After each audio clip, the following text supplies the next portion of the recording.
ನಮಸ್ಕಾರ ಸ್ನೇಹಿತರೆ, welcome back to tech facts Kannada ಚಾನಲ್ಗೆ. ನಾನು ನಿಮ್ಮ ಮಂಜುನಾಥ್. ಸ್ನೇಹಿತರೆ, ಗೃಹಲಕ್ಷ್ಮಿ ಯೋಜನೆಯ ಹಣ ಇನ್ನು ಮುಂದೆ ಬರೋದಿಲ್ವಾ?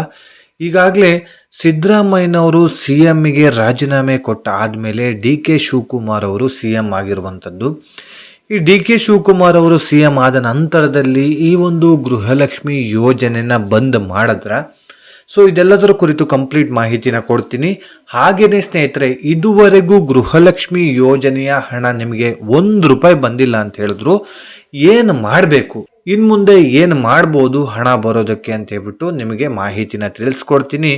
ಈ ಒಂದು ವಿಡಿಯೋನ ಕಂಪ್ಲೀಟಾಗಿ ವಾಚ್ ಮಾಡಿದ್ರೆ ನಿಮಗೆ ಕಂಪ್ಲೀಟ್ ಇನ್ಫಾರ್ಮೇಷನ್ ಬರುತ್ತೆ. ಕೆಲವೊಬ್ಬೊಬ್ಬರು ಏನು ಮಾಡ್ತೀರಾ ಅಂತ ಹೇಳಿದ್ರೆ, ಅರ್ಧಂಬರ್ಧ ವಿಡಿಯೋನ ನೋಡಿ ನನ್ನ ಕಮೆಂಟ್ ಸೆಕ್ಷನಲ್ಲಿ ಕಮೆಂಟ್ ಮಾಡ್ತಾ ಇದ್ದೀರಾ.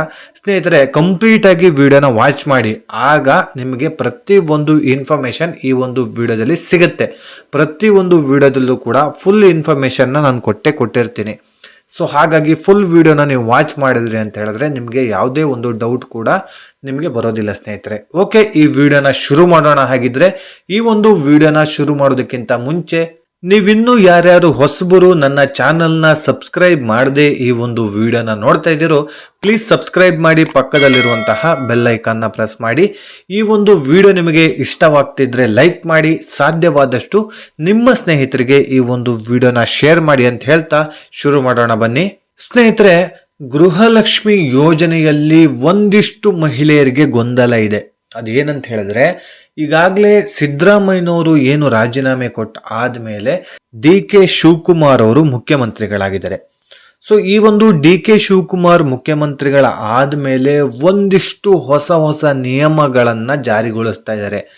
ಅಂದರೆ ಗೃಹಲಕ್ಷ್ಮಿ ಯೋಜನೆಯ ಅರ್ಜಿಯನ್ನು ಪರಿಷ್ಕರಣೆ ಮಾಡೋದು, ಪುನಃ ಅವರ ದಾಖಲಾತಿಗಳನ್ನು ಕೇಳೋದು, ಹಾಗೆ ಗೃಹಜ್ಯೋತಿ ಉಚಿತ ವಿದ್ಯುತ್ತಲ್ಲೂ ಕೂಡ ಒಂದಿಷ್ಟು ಬದಲಾವಣೆ ಇದೆ. ಅದರಲ್ಲೂ ಕೂಡ ಕೆಲವೊಂದಿಷ್ಟು ಡಾಕ್ಯುಮೆಂಟ್ಸ್ನ ಕೇಳ್ತಾ ಇದ್ದಾರೆ.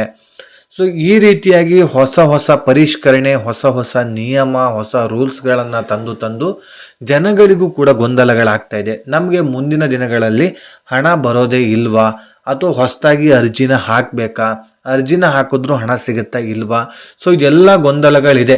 ಅಂದರೆ ಸಿದ್ದರಾಮಯ್ಯನವರು ಗ್ಯಾರಂಟಿ ಕೊಟ್ಟಿರೋದಲ್ಲ, ಈಗ D K Shivakumar C M ಆಗಿದ್ದಾರೆ. ಸೊ ಇದೆಲ್ಲದೂ ಕೂಡ ಕ್ಯಾನ್ಸಲ್ ಮಾಡ್ತಾರೇನೋ, ಇದುವರೆಗೂ ಕೊಟ್ಟರು ಏನೋ ಓಕೆ ಬಂತು ಹಣ, ಇನ್ನು ಮುಂದೆ ಹಣ ಬರೋದಿಲ್ವೇನೋ, ಉಚಿತ ಬಸ್ ಇರೋದಿಲ್ವೇನೋ ಅಂತ ಹೇಳ್ಬಿಟ್ಟು ನಿಮಗೆಲ್ಲ ಕೂಡ ಡೌಟ್ ಇರುತ್ತೆ. 5 ಉಚಿತ ಯೋಜನೆಗಳನ್ನು ಏನೇನು ಮಾಡಿದರೋ ಅದೆಲ್ಲದೂ ಕೂಡ ಬಂದಾಗುತ್ತೇನೋ ಅನ್ನೋ ಡೌಟ್ ಕೂಡ ಹಲವರಿಗೆ ಇರುತ್ತೆ. ಸೊ ಅದನ್ನು ಕ್ಲಿಯರ್ ಮಾಡ್ತೀನಿ, ಕೇಳಿ ಸ್ನೇಹಿತರೆ. ಈಗಾಗಲೇ ಸ್ವತಃ ಸಿ ಎಂ ಆಗಿರುವಂತಹ ಡಿ ಕೆ ಶಿವಕುಮಾರ್ ಅವರೇ ಇದ್ರ ಬಗ್ಗೆ ಅಧಿಕೃತವಾಗಿ ಮಾಧ್ಯಮದ ಮುಂದೆ ಬಂದು ಮಾಹಿತಿನ ಕೊಟ್ಟಿದ್ದಾರೆ. ಸೊ ಏನಂತ ಹೇಳಿದ್ರೆ, ಗೃಹಲಕ್ಷ್ಮಿ ಯೋಜನೆಯ ಹಣ ಖಂಡಿತವಾಗ್ಲೂ ಯಾರಿಗೂ ಕ್ಯಾನ್ಸಲ್ ಆಗೋದಿಲ್ಲ. ಇದುವರೆಗೂ ಯಾವ ರೀತಿಯಾಗಿ ಪ್ರತಿ ತಿಂಗಳು ₹2,000 ನಿಮ್ಮ ಅಕೌಂಟಿಗೆ ಬರ್ತಾ ಇತ್ತೋ, ಅದೇ ರೀತಿಯಾಗಿ ಸರ್ಕಾರ ಎಲ್ಲಿ ತನಕ ಇರುತ್ತೋ ಅಲ್ಲಿ ತನಕ ನಿಮಗೆ ಈ ಒಂದು ಉಚಿತ ಹಣ ₹2,000 ಹಣ ನಿಮ್ಮ ಖಾತೆಗೆ ಹಣ ಜಮಾ ಆಗೇ ಆಗುತ್ತೆ ಅಂತ ಹೇಳ್ಬಿಟ್ಟು ಸ್ಪಷ್ಟನೆಯನ್ನು ಕೊಟ್ಟಿದ್ರು. ಹೌದು, ಇದುವರೆಗೂ ಮುಖ್ಯಮಂತ್ರಿಗಳಾಗಿದ್ದು ಸಿದ್ದರಾಮಯ್ಯನವರು, ಈಗ ಮುಖ್ಯಮಂತ್ರಿಗಳು ಚೇಂಜ್ ಆಗಿದ್ದಾರೆ, ಡಿ ಕೆ ಶಿವಕುಮಾರ್ ಅವರು ಆಗಿದ್ದಾರೆ. ಆದರೆ ಸರ್ಕಾರ ಅದೇ ಅಲ್ವಾ, ಸರ್ಕಾರ ಏನು ಚೇಂಜ್ ಆಗಿಲ್ಲ. ಮುಂಚೆ ಕಾಂಗ್ರೆಸ್ ಇದ್ದು ಈಗ ಬಿಜೆಪಿ ಏನಾಗಿಲ್ಲ, ಕಾಂಗ್ರೆಸ್ಸೇ ಇದೆ. ಅವರ ಒಂದು ಸರ್ಕಾರದಲ್ಲಿ ಪಟ್ಟ ಮಾತ್ರ ಚೇಂಜ್ ಆಗಿದೆ, ಸಿ ಎಂ ಪಟ್ಟ ಮಾತ್ರ ಚೇಂಜ್ ಆಗಿ ಡಿ ಕೆ ಶಿವಕುಮಾರ್ ಅವರು ಆಗಿರುವಂಥದ್ದು. ಹಾಗಾಗಿ ಈ ಒಂದು ಯೋಜನೆಗಳು ಬಂದಾಗೋದಿಲ್ಲ, ಜೊತೆಗೆ ಹಣ ಕೂಡ ನಿಮಗೆ ಬಂದಾಗೋದಿಲ್ಲ ಅಂತೇಳ್ಬಿಟ್ಟು ಸ್ಪಷ್ಟನೆಯನ್ನು ಕೊಟ್ಟಿದ್ದಾರೆ. ಓಕೆ, ಇದೊಂದಿಷ್ಟು ಮಾಹಿತಿ ನಿಮಗಾಯಿತು. ಇನ್ನೊಂದಿಷ್ಟು ಮಾಹಿತಿ ಅಂದರೆ, ಈಗಾಗಲೇ ಗೃಹಲಕ್ಷ್ಮಿ ಯೋಜನೆ ಪರಿಷ್ಕರಣೆಗೆ ನಿಮ್ಮ ಮನೆಗೆ ಬರ್ತಾ ಇದ್ದಾರೆ. ಸೊ ಅದಕ್ಕೆ ಏನೇನು ದಾಖಲಾತಿಗಳನ್ನು ರೆಡಿ ಮಾಡಿ ಇಟ್ಕೊಳ್ಬೇಕು, ಏನೇನು ಪ್ರಶ್ನೆನ ಕೇಳುವ ಸಾಧ್ಯತೆ ಇದೆ, ಇದ್ರ ಬಗ್ಗೆ ನಿನ್ನೆ ವಿಡಿಯೋ ಮಾಡಿ ನಾನು ಮಾಹಿತಿ ಕೊಟ್ಟಿದ್ದೀನಿ. ಆ ಒಂದು ವಿಡಿಯೋ ಈ ಒಂದು ವಿಡಿಯೋ ಎಂಡಲ್ಲಿ ಬರೋ ರೀತಿ ಮಾಡ್ತೀನಿ. ಜಸ್ಟ್ ಆ ವಿಡಿಯೋನ ಟ್ಯಾಪ್ ಮಾಡೋದ್ರ ಮೂಲಕ ಒಂದಿಷ್ಟು ಮಾಹಿತಿನ ಆ ಒಂದು ವಿಡಿಯೋದಲ್ಲಿ ತಿಳ್ಕೊಳ್ಳಿ. ಕಂಪ್ಲೀಟ್ ಆಗಿ ವಿಡಿಯೋನ ವಾಚ್ ಮಾಡಿದ್ರಿ ಅಂತ ಹೇಳಿದ್ರೆ ನಿಮಗೆ ಅರ್ಥ ಆಗುತ್ತೆ ಸ್ನೇಹಿತರೆ. ಅರ್ಧಂಬರ್ಧ ವಿಡಿಯೋ ನೋಡಿ ದಯವಿಟ್ಟು ಕಮೆಂಟ್ಸ್ನ ಮಾಡಬೇಡಿ, ಪೂರ್ತಿ ವಿಡಿಯೋ ನೋಡಿ ಕಮೆಂಟ್ಸ್ ಮಾಡಿ.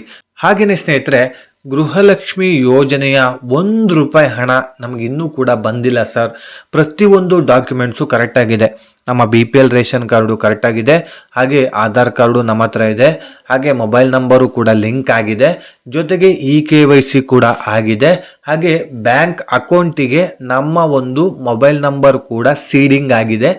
ಆದರೂ ನಮಗೆ ಹಣ ಬರ್ತಾ ಇಲ್ಲ ಅಂತೇಳ್ಬಿಟ್ಟು ಸಾಕಷ್ಟು ಜನರು ಈಗಾಗಲೇ ಕಮೆಂಟ್ಸ್ನ ಮಾಡಿದ್ದೀರಾ. ನಾನು ಅದ್ರ ಬಗ್ಗೆ ಮಾಹಿತಿ ಕೊಟ್ಟಿದ್ದೆ. ಆಗ ಏನು ಒಂದು ಕ್ರಮ ಕೈಗೊಳ್ಳಬೇಕು, ಏನು ನೀವು ಮಾಡಬೇಕು, ಅದನ್ನು ಮಾಡಿದ್ರೆ ಹಣ ಬರುತ್ತೆ ಅಂತೇಳ್ಬಿಟ್ಟು ನಾನು ವಿಡಿಯೋ ಮಾಡಿ ಸಾಕಷ್ಟು ಸಲ ತಿಳಿಸ್ಕೊಟ್ಟಿದ್ದೀನಿ. ಆದರೆ ಇವಾಗ ಒಂದು ಪರಿಹಾರ ಇದೆ. ನೀವೆಲ್ಲದನ್ನು ಟ್ರೈ ಮಾಡಿ ಮುಗೀತು ಅಂದ್ಕೊಳ್ಳೋದಕ್ಕೆ ಹೋಗಬೇಡಿ.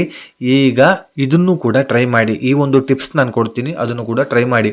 ಅದೇನಂದರೆ ಸ್ನೇಹಿತರೆ, ಈಗಾಗಲೇ ಗೃಹಲಕ್ಷ್ಮಿ ಯೋಜನೆಯ ಹೊಸ ಅರ್ಜಿಗಳನ್ನು ಹಾಕಬೇಕು, ಮತ್ತೆ ಮರುಪರಿಷ್ಕರಣೆ ಆಗ್ತಾ ಇದೆ.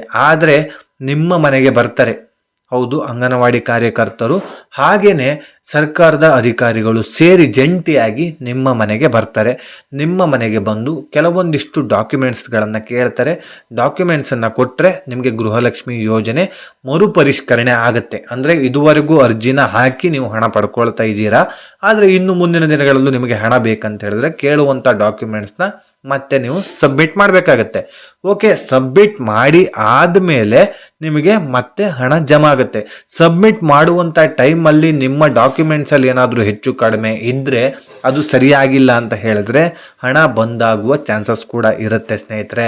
ಹೌದು, ಆ ರೀತಿ ಆಗುವ ಚಾನ್ಸಸ್ ಕೂಡ ಇರುತ್ತೆ. ಜೊತೆಗೆ ನಿಮಗೆ ಇದುವರೆಗೂ ₹1 ಹಣ ಬಂದಿಲ್ಲ ಅಂತ ಹೇಳಿದ್ರೆ ಆ ಒಂದು ಅಧಿಕಾರಿಗಳ ಹತ್ರನೇ ನೀವು ಮಾತಾಡಬೇಕಾಗತ್ತೆ. ನಿಮ್ಮ ಒಂದು ಡಾಕ್ಯುಮೆಂಟ್ಸ್ ಏನೇನಿದೆಯೋ ಎಲ್ಲದನ್ನು ಕೂಡ ಸಬ್ಮಿಟ್ ಮಾಡಿ. ನೋಡಿ, ನಮ್ಮ ಡಾಕ್ಯುಮೆಂಟ್ಸ್ ಎಲ್ಲದೂ ಕೂಡ ಸರಿಯಾಗಿದೆ. ಪ್ರತಿ ತಿಂಗಳು ನಾವು ರೇಷನ್ನ ಪಡ್ಕೊಂಡು ಬರ್ತಾ ಇದ್ದೀವಿ, ಆದರೂ ಕೂಡ ನಮಗೇನಕ್ಕೆ ಹಣ ಬರ್ತಾ ಇಲ್ಲ. ನಾವು ಬಡ ಕುಟುಂಬದವರು, BPL ರೇಷನ್ ಕಾರ್ಡು ಹಾಗೆ ಅಂತ್ಯೋದಯ ರೇಷನ್ ಕಾರ್ಡನ್ನ ಹೊಂದಿದವರು, ಆದರೆ ನಮಗೆ ಅರ್ಹರಿಗೆ ಹಣ ಜಮಾ ಆಗ್ತಾ ಇಲ್ಲಲ್ಲ. ಇದ್ರ ಬಗ್ಗೆ ನೀವು ಏನು ಹೇಳ್ತೀರಾ? ಇದ್ರ ಬಗ್ಗೆ ನೀವು ಈಗಲೇ ಕ್ರಮ ಕೈಗೊಂಡು ನಮಗೆ ಹಣ ಬರಬೇಕು ಅಂತ ಅವ್ರ ಹತ್ರ ಮಾತಾಡಿದ್ರಿ ಅಂತ ಹೇಳಿದ್ರೆ ನಿಮಗೆ ಅವರು ಹೊಸ ಅರ್ಜಿನ ಸಲ್ಲಿಸಿ ಕೊಡ್ತಾರೆ ಸ್ನೇಹಿತರೆ. ಹೌದು, ಹೊಸ ಅರ್ಜಿ ಸಲ್ಲಿಸೋದರ ಜೊತೆಗೆ ನಿಮಗೆ ಅಲ್ಲೇ ತೋರಿಸುತ್ತೆ. ಅವ್ರ ಮೊಬೈಲ್ ತಗೊಂಡ್ಬಂದಿರ್ತಾರೆ, ಆ ಮೊಬೈಲಲ್ಲೇ ಅಪ್ಡೇಟ್ ಮಾಡುವಂಥದ್ದು. ಆ ಒಂದು ಟೈಮಲ್ಲಿ ಏನು ಪ್ರಾಬ್ಲಮ್ ಆಗಿದೆ ಅಲ್ಲೇ ನಿಮಗೆ ಕ್ಲಿಯರ್ ಮಾಡ್ತಾರೆ. ಸೊ ಆ ಒಂದು ಪ್ರಾಬ್ಲಮ್ನ ನೀವು ಸರಿ ಮಾಡ್ಕೊಂಡು ಬಂದ್ರಿ ಅಂತ ಹೇಳಿದ್ರೆ ನಿಮಗೆ ಅರ್ಜಿನ ಸಲ್ಲಿಸ್ತಾರೆ. ಆ ಒಂದು ಅಧಿಕಾರಿನ ನಂಬರ್ ತೊಗೊಂಡ್ರೆ ಸಾಕು. ಅವ್ರು ಈ ನಿಮ್ಮ ಮನೆ ದಾಟಿದ ತಕ್ಷಣ ಇನ್ನೊಂದು 4 ಮನೆ ಮುಂದಿರ್ತಾರೆ. ಇನ್ನೊಂದು 2 ದಿನದೊಳಗೆ ಏನು ತೀರಾ ಓಡೋಗಲ್ಲ, 1 ತಿಂಗಳು ಟೈಮ್ ಇರುತ್ತೆ. ಅಷ್ಟರಲ್ಲಿ ಅವ್ರು ಕೆಲಸ ಮಾಡ್ತಾನೆ ಇರ್ತಾರೆ. ಆ ಒಂದು ಟೈಮಲ್ಲಿ ನೀವೇ ಆ ಡಾಕ್ಯುಮೆಂಟ್ಸ್ನ ಅವ್ರು ಎಲ್ಲಿದ್ದಾರೋ ಅಲ್ಲಿಗೆ ಹೋಗಿ ತಲುಪಿಸ್ಬೋದು. ಹೌದಾ? ಸೊ ಸಾಕಷ್ಟು ಜನರದ್ದು ಸಮಸ್ಯೆ ಏನಾಗಿತ್ತು ಅಂತ ಹೇಳಿದ್ರೆ, ಬ್ಯಾಂಕ್ ಅಕೌಂಟಿಗೆ ಒಂದು ಮೊಬೈಲ್ ನಂಬರು, ಹಾಗೆ ಆಧಾರ್ ಕಾರ್ಡಿಗೆ ಒಂದು ಮೊಬೈಲ್ ನಂಬರು, ರೇಷನ್ ಕಾರ್ಡಿಗೆ ಒಂದು ಮೊಬೈಲ್ ನಂಬರು, ಈ ರೀತಿ 4-5 ಮೊಬೈಲ್ ನಂಬರ್ನ ಕೊಟ್ಟು ಸಾಕಷ್ಟು ಜನರು ಎಡವಟ್ ಮಾಡ್ಕೊಂಡಿದ್ದೀರಾ. ಈಗಾಗಲೇ ಬ್ಯಾಂಕ್ ಅಕೌಂಟಿಗೆ ಏನು ನೀವು ಆಧಾರ್ ಕಾರ್ಡ್ನ ಸೀಡಿಂಗ್ ಮಾಡಿರ್ತೀರೋ ಎಲ್ಲದಕ್ಕೂ ಕೂಡ ಒಂದೇ ಮೊಬೈಲ್ ನಂಬರ್ ಇರಬೇಕು. ರೇಷನ್ ಕಾರ್ಡಿಗೆ, ಆಧಾರ್ ಕಾರ್ಡಿಗೆ, ಬ್ಯಾಂಕ್ ಅಕೌಂಟಿಗೆ 3ಕ್ಕೂ ಕೂಡ ಒಂದೇ ಮೊಬೈಲ್ ನಂಬರ್ ಇರಬೇಕು. ಮೊಬೈಲ್ ನಂಬರ್ ಹೆಚ್ಚು ಕಡಿಮೆ ಆದರೆ ನಿಮಗೆ ಹಣ ಜಮಾ ಆಗೋದಿಲ್ಲ ಸ್ನೇಹಿತರೆ. ಹಾಗೆ ಅಕೌಂಟಲ್ಲಿ ಒಂದು ಹೆಸರು, ಆಧಾರ್ ಕಾರ್ಡಲ್ಲಿ ಒಂದು ಹೆಸರು, ರೇಷನ್ ಕಾರ್ಡಲ್ಲಿ ಒಂದು ಹೆಸರು, ಈ ರೀತಿಯಾಗಿದ್ದರೂ ಕೂಡ ನಿಮಗೆ ಹಣ ಜಮಾ ಆಗೋದಿಲ್ಲ. ಹಾಗೆ ಅಕೌಂಟಲ್ಲಿ ಮೈನಸ್ ಹಣ ಇದ್ದು ನಿಮಗೆ ಹಣ ಜಮಾ ಆಗುವಂಥ ಚಾನ್ಸಸ್ ಇದ್ದರೆ ಮೈನಸ್ ಆಗ್ತಾನೆ ಇರುತ್ತೆ, ಬಿಟ್ಟರೆ ನಿಮಗೆ ಹಣ ಜಮಾ ಆಗೋದು ಕಣ್ಣಿಗೆ ಕಾಣೋದಿಲ್ಲ. ಜೊತೆಗೆ ನಿಮ್ಮ ಬ್ಯಾಂಕ್ ಅಕೌಂಟು ಪ್ಲಸ್ಸಲ್ಲೇ ಇಟ್ಕೊಳ್ಬೇಕಾಗತ್ತೆ. ಜಾಸ್ತಿ ಹಣನ ತುಂಬಿ ಪ್ಲಸ್ಸಲ್ಲಿ ಇಟ್ಕೊಳ್ಬೇಕು. ಒಂದು 2,000 ರೂಪಾಯಿ ಆದರೂ ನಿಮ್ಮ ಅಕೌಂಟಲ್ಲಿ ಹಣ ಇದೆ ಅಂತ ಹೇಳಿದ್ರೆ ನಿಮಗೆ ಹಣ ಜಮಾ ಆಗುತ್ತೆ. ಮತ್ತು ನಿಮ್ಮ ಅಕೌಂಟ್ ಆ್ಯಕ್ಟಿವ್ ಇರಬೇಕಾಗತ್ತೆ. ನಿಮ್ಮ ಬ್ಯಾಂಕಲ್ಲಿ ಒಂದು ಅಕೌಂಟ್ ಇದೆ, ಅಕೌಂಟ್ ನಂಬರ್ ಹೋಗಿ ಕೊಟ್ಬಿಟ್ರೆ ಮುಗ್ದು ಬಿಡಲ್ಲ ಸ್ನೇಹಿತರೆ. ನಿಮ್ಮ ಅಕೌಂಟಿಗೆ ಟ್ರಾನ್ಸಾಕ್ಷನ್ ಆಗಿ ಆ ಒಂದು ಅಕೌಂಟ್ ರನ್ನಿಂಗ್ ಇರಬೇಕಾಗತ್ತೆ, ಅದು ಆ್ಯಕ್ಟಿವ್ ಇರಬೇಕಾಗತ್ತೆ. ಅದು ಬ್ಲಾಕ್ ಆಗಿದ್ದರೆ ನಿಮಗೆ ಹಣ ಜಮಾ ಆಗೋದಿಲ್ಲ. ಈ ರೀತಿ ಸಮಸ್ಯೆಗಳು ಸಾಕಷ್ಟು ಜನರದ್ದು ಆಗಿ ಅರ್ಜಿನ ಹಾಕೋ ಟೈಮಲ್ಲಿ ಅಲ್ಲಿ ಅರ್ಜಿ ಸಕ್ಸಸ್ ಅಂತ ಬಂದರೂ ಕೂಡ ಸರ್ಕಾರದ ಕಡೆಯಿಂದ ನಿಮಗೆ ಹಣ ಜಮಾ ಆಗ್ತಾ ಇರೋದಿಲ್ಲ.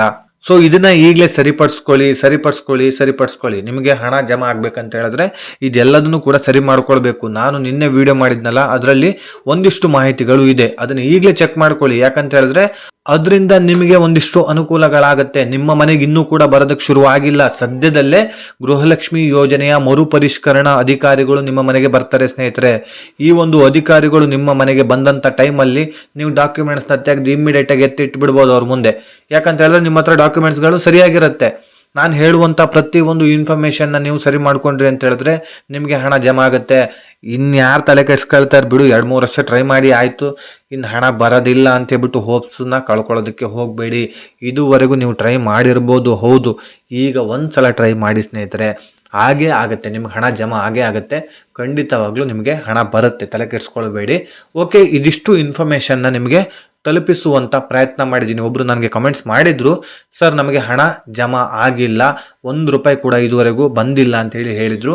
ಸೊ ಅದಕ್ಕೆ ನಾನು ಕಮೆಂಟ್ ಸೆಕ್ಷನಲ್ಲಿ ಉತ್ತರ ಕೊಡೋದಕ್ಕೆ ಸಾಧ್ಯ ಇಲ್ಲ, ಇಷ್ಟೊಂದು ಡೀಟೇಲ್ಸ್ನ ಹೇಳೋದಕ್ಕೆ ಆಗೋದಿಲ್ಲ. ಹಾಗಾಗಿ ನಾನು ವಿಡಿಯೋ ಮಾಡಿ ತಲುಪಿಸಿದ್ದೀನಿ.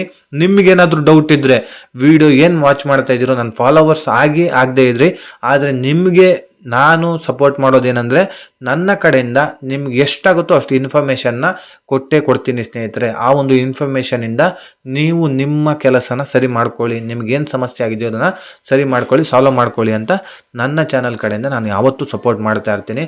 ಹಾಗಾಗಿ ನಾನು ನಿಮ್ಮ ಬಳಿ ಕೇಳೋದೊಂದೇ ಒಂದು, ನಿಮ್ಮ ಕಡೆಯಿಂದ ನನಗೆ ಸಬ್ಸ್ಕ್ರೈಬ್ ಮಾಡಿ ಸಪೋರ್ಟ್ ಕೊಡಿ ಅಷ್ಟೇ ಕೇಳ್ತಾ ಇರೋದು. ಮತ್ತು ನನಗೇನು ಹಣ ಕೊಡಬೇಡಿ ಅಥವಾ ನನಗೇನು ಬೆಂಬಲ ಬೇರೆ ಏನೂ ಬೇಡ ಸ್ನೇಹಿತರೆ. ನಿಮ್ಮ ಕಡೆಯಿಂದ ನನಗೆ ಸಬ್ಸ್ಕ್ರೈಬ್ ಮಾಡಿ ಸಪೋರ್ಟ್ ಮಾಡಿ ಅಷ್ಟೇ.